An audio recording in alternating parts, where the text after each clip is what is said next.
Hi there everyone, welcome back to my channel. How are you all doing today? My name is Joesephyr and today we're going to be discussing Agrias for today's Should You Pull video in Dissidia Final Fantasy Opera Omnia. Now we've just had Yuna, who was a pretty big hitter and a pretty big hit across the community, and we're about to get another one because Agrias is pretty damn good.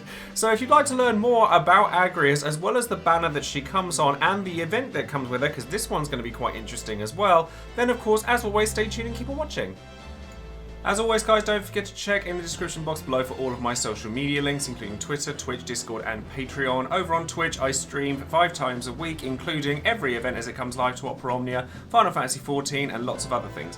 I'm actually taking a little bit of a break from Final Fantasy Count Up now that I've finished 4 Job Fiesta, which was lovely, and thank you all very much for joining me on that if you've joined me on Twitch. Don't worry, it is all going up on YouTube and as we speak. But I'm also waiting for Final Fantasy VI Pixel Remaster before we continue. And on another side note, I'm excited to say that I've kind of been pulling the paint out again as something, you know, to take me to my happy place, and it's something that I can share with you all. Now, if you've been following my Twitter account and everything like that, you may know what this is and where it is going, but there's a good chance that we may end up making this into another giveaway, and we'll see how that goes. So if you're excited by that, then let me know in the comments below. Of course, don't forget my Patreon as well, where I shout out one of my patrons every time I release a new video, and today that person is going to be It's a Mystery, who has Gilgamesh on their title card, and a massive thank you goes out to you, and a massive thank you goes out to all of my patrons as well, just because without you guys I wouldn't be able to make these videos as often as I do, as well as stream full-time as well. You guys really do keep me going and I appreciate it endlessly. So if you're interested in getting a title card made for you, as lots of plenty of other benefits, then perhaps you'd like to consider clicking on the link in the description box below and joining up on Patreon as well. And then lastly, of course, don't forget to check out all of the other content creators there are out there for Dissidia, as well as all of the other resources out there for the game too. So let's take a look at the banner first and foremost. Now this banner is actually very interesting in that it actually only contains 2 characters in addition to Yuna's BT, where most banners would feature an extra EX weapon. This one actually doesn't, it just features the 2 full kits of Ceodore and Agrias. Now we're not going to discuss Ceodore in too much great detail here because he doesn't actually get much new from this banner at all. But whether you pull on this banner on the back of Ceodore is entirely up to you. I personally wouldn't chase him at this point. I would consider him a really nice consolation prize to Agrias, who is the big prize of this banner. But there is something nice to be said for Ceodore in that he is still usable, in that he, you know, cleanses debuffs, he does decent damage, like decent, not great, he's got a nice call ability. Like, there's lots of nice things about Ceodore, but the real draw of him is the fact that we now know that he gets a BT plus later down the line. So having his LD means not having to pull for it later. And as we've seen in the past, that can actually influence pull plans quite heavily. But when he comes back, he does come back with Cyan LD, which is a pretty cool LD in and of itself. So whether you decide to go for Ceodore here, or whether you just consider it a consolation prize to Agrias and you'd stop at Agrias, is honestly entirely up to you. Personally, I am of the opinion that if I get Ceodore on the way to Agrias, I'm happy to get him, obviously, but I'm not going to go out of my way to get him if I already have Agrias by the time I finish pulling. And therefore, I'm happy to wait for him to come back. But that's entirely up to you. Now, Agrias gets quite a lot from this banner. She gets a rework, she gets an LD weapon, and they're very good. So let's look at the rework first of all. So Knight's Pride, which gives her the bravery buff. It does bravery recovery, then does damage. Now is a double HP dumping attack, because what happens is you get the brave gain, then an HP attack, then a 3-hit brave HP attack that now heals the party as well. So if you've not used Agrias before, I won't go into too much great detail as to what she used to be, but she's always been a very disruptive character, using with, you know, additional aura bots attached to her as well. Things like brave regen, HP regen, attack boosts, max brave boosts. She was like one of the first aura-based characters. And now she's able to do healing on top of it in burst form through Knight's Pride. Judgment Blade, you'd have to use once to get to the plus version of it before, and the original version of it really didn't do an awful lot for paralysis, and now it has the same paralysis chance as the plus version of it. But the plus version of itself now does party battery, and instead of doing split damage, now does 100% AoE HP damage to each target, which is actually really powerful. You know, it definitely makes a big difference to her kit. Yes, it's only a single HP dump, but the main reason you're using Judgment Blade is to get that paralysis proc. So again, if you've not used her before, she is a character that likes to use different variations of nullification, so paralysis in the case of Judgment Blade, silence in the case of her EX, and then this trend then continues when it comes to Agrias' LD. So her EX can inflict silence and also does 100% AoE damage, but obviously with that you then need to make sure that the enemy is using a magic-based attack so that it can be silenced, because that's all that it works on. Whereas paralysis, there's only a 25% chance of it proccing per enemy unless you use her C65 first, which guarantees that her next skill will inflict any debuffs it sets out to do. So you'd only ever really use her C65 before using Judgment Blade, so that you're definitely going to get that paralysis. Now, going into Agrias' LD. Agrias' LD actually adds a heck of a lot to her kit. So Agrias' LD is a multi-HP dumping attack that does a lot of split damage across the board, but it also gives a like a special effect to Agrias named Faith in the Princess, which increases not only Brave damage up for the party, but Brave gains up for the party as well. As we start to progress from this point in Dissidia, like Porum started this, Y'shtola and Yuna continue this, you'll notice that there are different support characters based on whether they support Brave damage or Brave gains. So they kind of go in different parties, technically. But Agrias has the decency to do Brave damage and Brave gains up, and there are obviously a lot of characters that benefit from both of them, particularly characters like Varn or Tifa, who have Brave gains in their damage kits to add to their total damage, which makes a big difference. But obviously Yuna doing Brave damage up and Y'shtola doing Brave gains up when she gets her BT+, there is a difference there. But Agrias kind of fits into everything, which is kind of why she's as good as she is. She also increases max Brave overflow, party attack up, party gained overflow, and Brave damage up for the party as well, just generally speaking for herself. And then she gets a Brave attack that comes off of this called Brave Attack Flowerfall.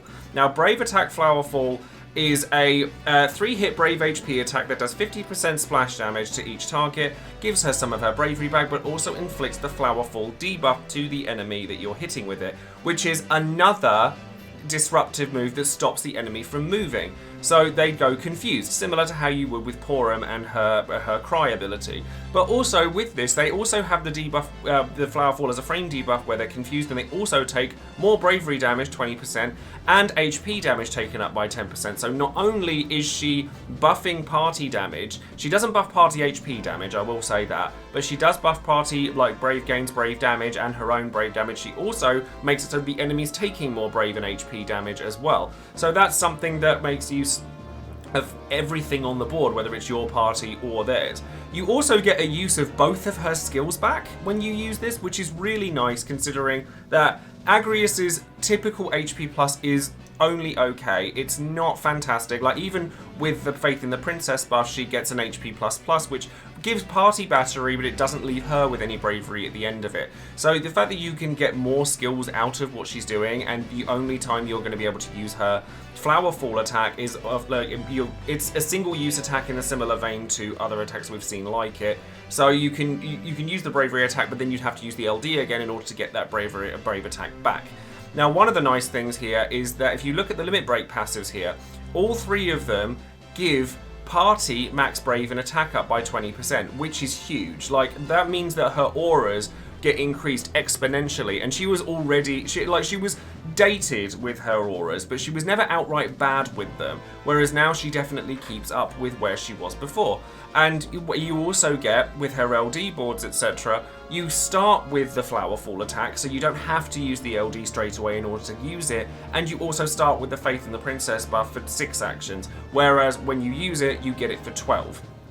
You're going to have this buff up for the majority, if not all of the fight, and then some. Like if you're running out of it, then maybe you need to worry more about your damage dealing and whether you're finishing fights quickly enough. But she gets the Faith in the Princess buff for a very long time, and then obviously with the LD board, you get more bravery hits, 3 HP dumps, the same old thing as we do with a lot of LDs. The reason that Agrias is so sought after is because she is literally a jack of all trades. She does a lot of different things as a support character. She has disruptive moves through her paralysis, through her confusion, through her silence, all of which are literally telling the enemy they can't have a turn, as long as you're using them all in the right spaces, with particular note to the silence. And then she's also healing the party, batterying the party, giving good auras to the party, dealing half decent damage to herself. Her regular skill 2 now does 100% AoE damage. Her regular skill 1 does double HP dumps. Her EX only has single HP dump, but it's a silencing move. And her LD does multiple HP dumps as well. She's just the sort of character that can kind of be plopped into a lot of situations and save you from them, because she's doing everything all at once. And those disruptions can make or break a run in a certain fight. Like, for example, there are lots of places where people plan to use her in the future. If I get her, I'm planning on actually not using her in Dimensions End Transcendence 4, because I'm probably going to save her for Dimensions End Transcendence 5, because she's still useful there. And then a lot of people are talking about, like, Kate Sith's Luthenia when that comes around. There's lots of applications that can be had for Agrias, and therefore she's definitely a worthwhile character to have.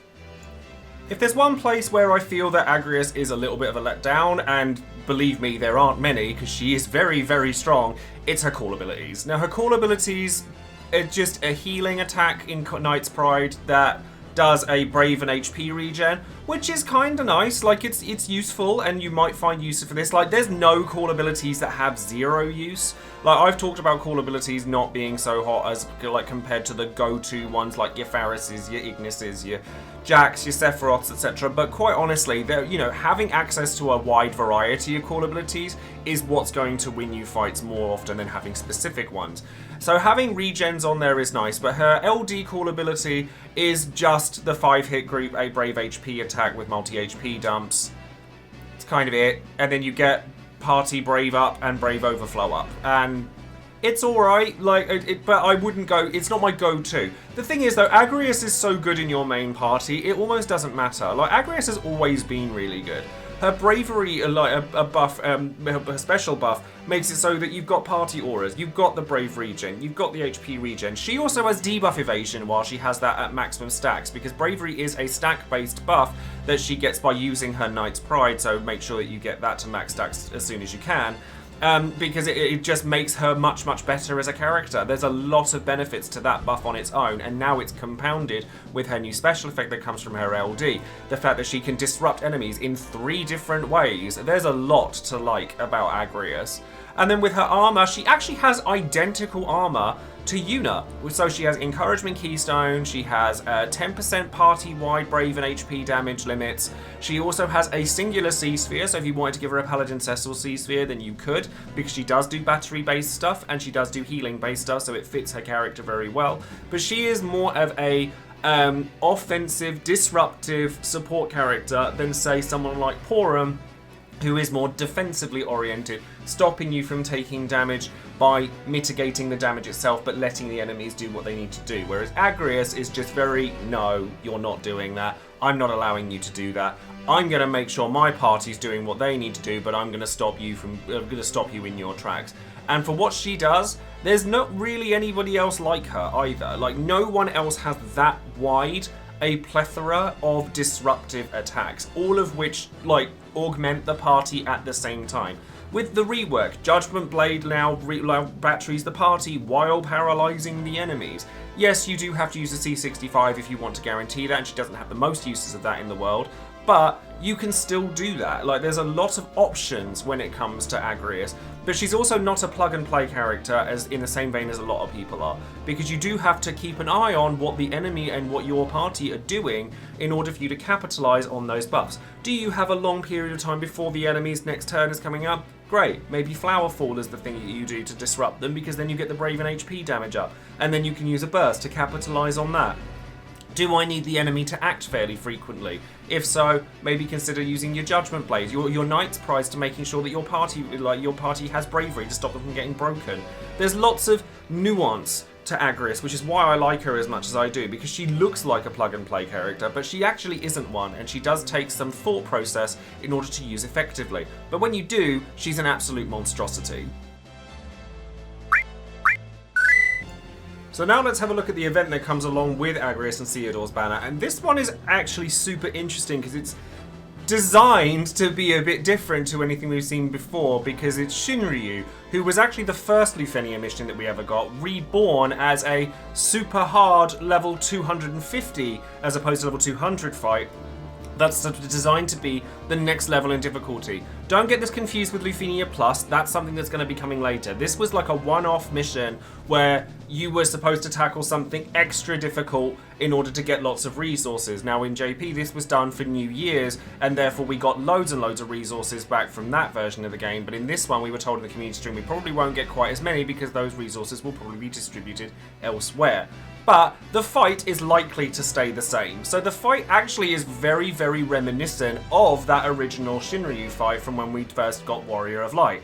And funnily enough, Warrior of Light is still the best character for this fight by quite a long stretch, because the main gimmick of this fight is that it punishes you for taking too many turns in a row. Every 5 turns that you get where the enemy can't act or doesn't act, then he's going to counter you with an AoE Brave HP attack. And with the regular version of Shinryu, because there's 2 ways to this, you fight regular Shinryu and then the dark version of Shinryu, which is huge.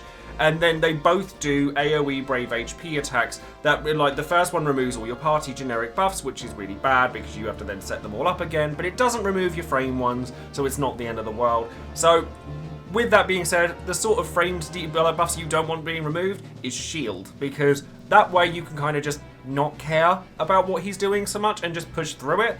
But you also notice that with this fight and plenty others going forward, like Dimensions and Transcendence 4, you'll be rewarded for using characters that have very high damage but don't take loads of turns doing it. Varn is a very good example of this. Sephiroth is actually a pretty good example of this, and therefore those kinds of damage dealers are going to do very well in this particular fight. So once you've gotten through that first wave, so you're going to want to make sure you have some form of healing, and quite a lot of it as well, some form of damage mitigation. Warrior of Light honestly writes this fight off by himself. If you have Warrior of Light, Varn, and then whoever, then you're probably going to make mincemeat out of this fight. There's a lot of ways that you can really make this fight not as super hard as it sounds. Because he actually doesn't have as much HP as you might think either. Well, not if you're using Varn anyway. Varn does a lot of damage. But the second wave is the one that has the orb. But you don't see the orb until after Shinryu's used his recast attack, which is, another typical AoE Brave HP attack that does debuffs and life cleanses buffs, etc. So you just have to be careful of that. But again, Warrior of Light will get you around that as well. So you've just got to push past that. But if you don't ever let him see that recast attack, then he's never going to get a Lufenia orb. If he does, and you're using tactics that allow him to get his recast attacks off, then keeping his bravery under 25% of his maximum is what causes the orb to freeze. Their orb will then disappear if he uses the recast again, so he alternates between having it and not having it. Now the big gimmick with this fight, or the second wave of this fight, alongside the fact that you can't take too many turns in a row, otherwise he just does his AoE Brave HPs repeatedly, is that he has an aura up at all times, which I'll leave in my notes just here as so you guys know what the auras are. But if his aura is green, it means that he will always hit you with his moves, he can't miss, and any attacks that he does do heal him. If he's purple, it means you get no bravery or HP gains. This is the one where you want to be really careful and not go into like a Varn burst phase or a Yuna burst phase during this, because obviously brave gains are a big part of their damage, so therefore you're going to just lose that if he's purple. Yellow is going to be no delay or launch, so therefore you're not going to want to use delay or launch, but quite frankly you wouldn't really want to use those anyway in this fight. And then blue means he can't take bravery damage. He can, however, I believe, take gravity damage from the likes of Porum, so if you're using Porum, that's something would like to be noteworthy of. But realistically, if you're going for damage, then you want him to be either green or yellow, and then make the most of those particular situations. I have seen many, many videos clearing this that are using the likes of Warrior of Light, Varn, and Yuna, and just making mincemeat out of it. Warrior of Light, Sephiroth, Kadaj, I've seen. Yuna, Porum, and like Tifa, I've seen. There's loads and loads and loads of different versions of clears. Some are easier than others. Warrior of Light will absolutely make this easier for you by having his bitter end buff or his ultimate shield and his shields up. You won't take damage for any of the moves that are interrupting you, so you don't really have to care about them all that much. Just be careful if you're not using Warrior of Light that you're going to be taking HP damage very frequently, so make sure you have ways of keeping it up, and where therefore if you're going to get hit by these moves that are interrupting you, that they're not just going to kill you or ruin you by dispelling your buffs, etc. And then that should be okay.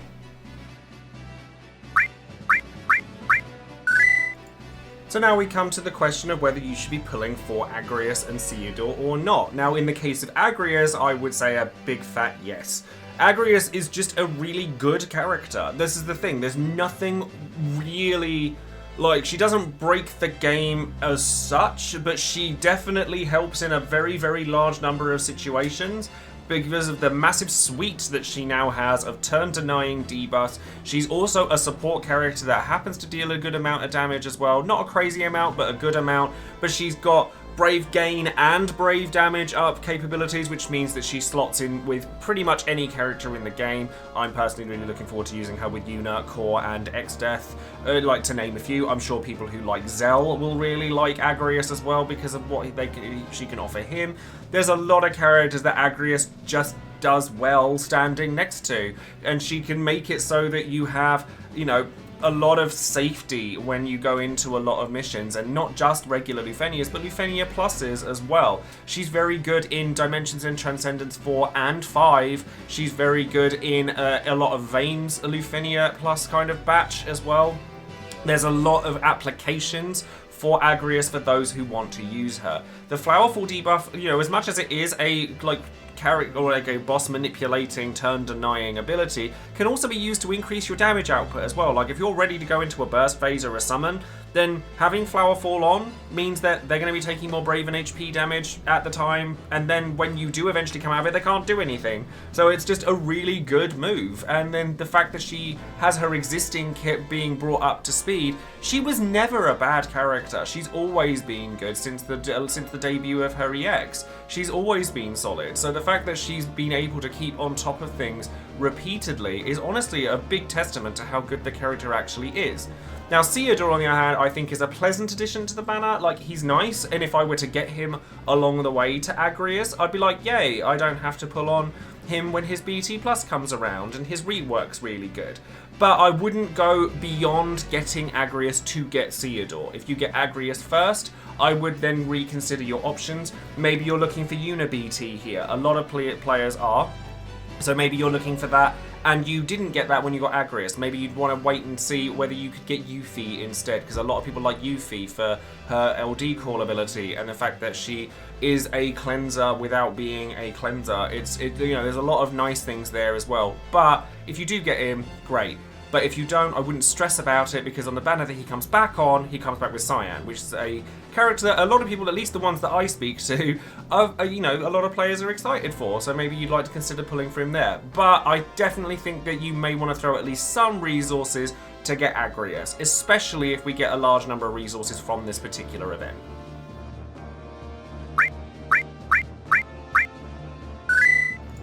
And then finally, of course, it's time for Would You Pull, the section of the video where you, the viewer, get your chance to make your voice heard and let everyone know whether you would or wouldn't pull on any given banner and why. So once again, a massive thank you goes out to all of my patrons and everyone for casting their votes and their comments. And if you would like to see the full database of everybody's comments, then perhaps you'd like to consider joining up on Patreon, because it's all contained on my Discord that's made especially for them. So we're going to go into the numbers straight away. 46% of people said they were going to be using gems here. 50% of people said they were using 100 or more tickets. Only 4% of people said they were using less than 100 tickets, and nobody said no. So this is a hype banner. I will reiterate that multiple times. It is a hype banner for a reason. Agrias is very, very good. And I've said that earlier, and I will say it again. And I'm not the only person that thinks so. So let's go into some of these comments. So Jemekai says, going in with gems. Agrias is a favourite that I've always enjoyed using. When I found a slot for her, and knowing she gets that much stronger as an offensive support, I have to pick her up. My only apprehension is that I had to pity Yuna, and with the Burst Plus era coming, there is a lot of hot commodity characters. Thankfully, there's no other character this month I need, so I'll be using the opportunity after Agrias to save up. I'm very much in the same position here. I had to pity Yuna as well, like we all saw that. I'm debating using tickets here because I just don't want to keep using gems for the same reason.